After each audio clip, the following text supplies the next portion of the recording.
Good evening. Thank you for having me here. Good evening. Let's get straight into it. You know, they say desperate times require desperate measures. Is this not what the Senate is trying to do? Because this insecurity, especially the rise in kidnappings recently, has become really like a very serious problem that, you know, appears to be overwhelming security agencies in Nigeria. So why fault the Senate's move? Yes, I would agree with your preface that desperate issues requires desperate measures. But I would add a caveat that it must be desperate measures that are working or that could work. It's not just the desperate measure. And before I go into this conversation, I want to commiserate with every Nigerian that has experienced this trauma of kidnapping and the wave of kidnapping in the country. I want to also place on record that I am not holding brief for kidnappers and I'm not supporting kidnappers or criminality of whatever form. It might also interest you that I've also gone through that process indirectly.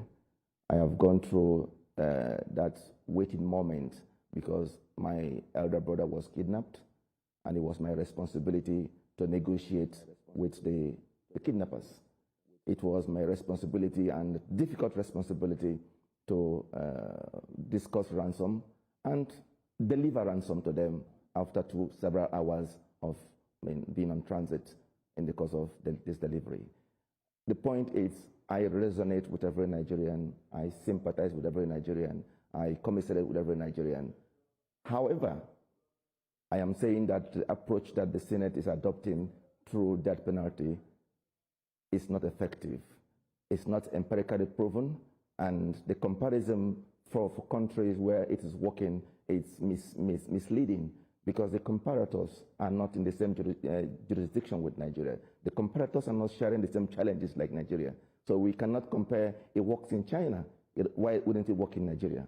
Or it works in the US, why not Nigeria? The important point is, in these countries, the level of surveillance is what is making it work. It is not punishment, it's prevention.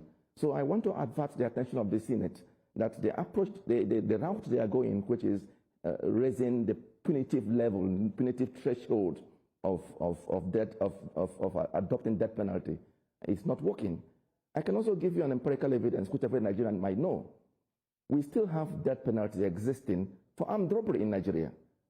But execution was only done maybe 9 years ago, in 2016, by Governor Oshimole, as he then was.